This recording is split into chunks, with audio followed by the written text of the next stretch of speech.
Aujourd'hui, nous plongeons dans l'incroyable histoire de la Bible. Un voyage fascinant à travers l'Ancien et le Nouveau Testament. De la création du monde dans le Jardin d'Éden jusqu'à la fin des vies des disciples de Jésus.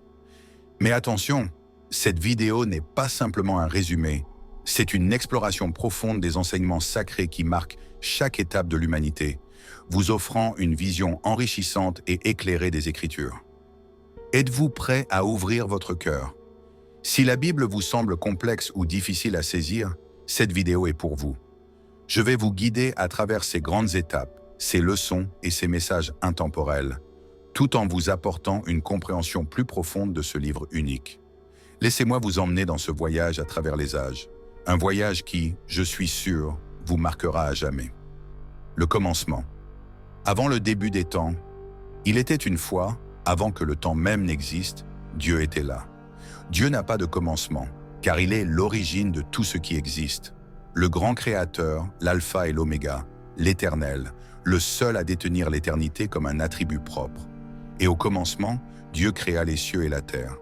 Le sixième jour, il créa l'homme, Adam, à son image et à sa ressemblance. De lui, il tira Ève, une compagne parfaite, faite de sa propre chair. Dans le jardin d'Éden, Adam et Ève vivaient en parfaite harmonie avec Dieu, plongés dans la pureté, l'innocence et la beauté de la création. Mais le péché entra dans le monde quand ils cédèrent à la tentation et mangèrent du fruit défendu. Une tragédie qui précipita l'humanité dans la chute et l'éloignait de la perfection initiale. Les premiers fils, Caïn et Abel Adam et Ève, eurent deux fils, Caïn et Abel. Mais le mal qui résidait dans le cœur de Caïn le poussa à tuer son frère Abel, devenant ainsi le premier homicide de l'histoire, et tragiquement, le premier fratricide. Mais Dieu n'abandonna pas l'humanité et donna à Adam et Ève un autre fils, Seth, à travers lequel la lignée de la foi en Dieu se perpétua. Le déluge, la rédemption à travers Noé. Le mal se répandit sur la terre, la violence et la corruption régnaient, et Dieu décida de purifier son œuvre. Il envoya un déluge pour tout anéantir, sauf un homme juste, Noé. Noé, fidèle à Dieu, construisit une arche dans laquelle il prit sa famille et des animaux de chaque espèce pour sauver l'essence même de la vie. Grâce à lui, une nouvelle humanité prit naissance. À travers les trois fils de Noé, Sem, Cham et Japheth, naquirent les peuples du monde. Sem devint le père des nations sémitiques, Cham des peuples africains et asiatiques, et Japheth des nations européennes. Abraham, l'appel de Dieu. Le Seigneur choisit Abraham, un homme simple, mais d'une foi inébranlable. Dieu lui demanda de quitter sa maison en Chaldée et de partir en pèlerinage sans savoir où il allait. Il promit à Abraham qu'il serait le père d'une grande nation, Israël, et que par lui, toutes les nations de la terre seraient bénies. Mais Abraham dut attendre plus de 10 ans pour voir cette promesse s'accomplir. Lorsque sa femme Sarah, impatiente, proposa à Abraham d'avoir un enfant avec sa servante Agar, naquit Ismaël. Ce fut là que naquit la lignée des peuples arabes, souvent en conflit avec Israël. À 99 ans, Abraham reçut à nouveau la promesse divine. Dieu changea son nom en Abraham, père d'une multitude.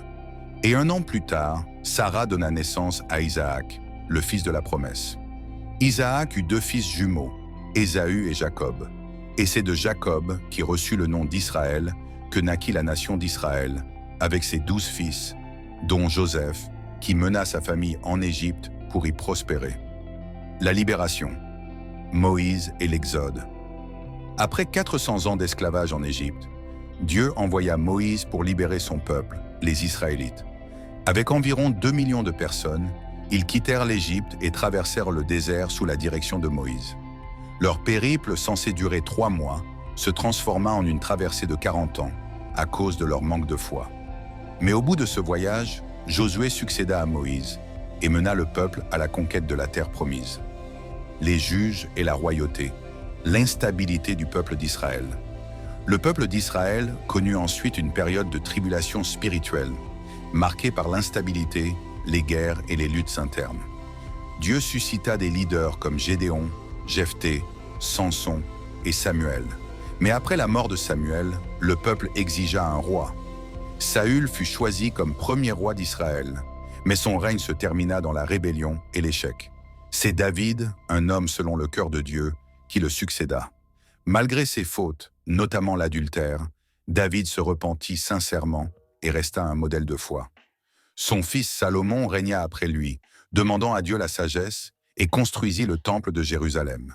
Mais même lui se détourna de Dieu dans sa vieillesse, bien que Dieu lui accorde un temps de repentir. La division du royaume et l'exil. Après la mort de Salomon, le royaume se divisa en Israël au nord et Juda au sud. Le royaume du nord fut marqué par la rébellion et l'idolâtrie.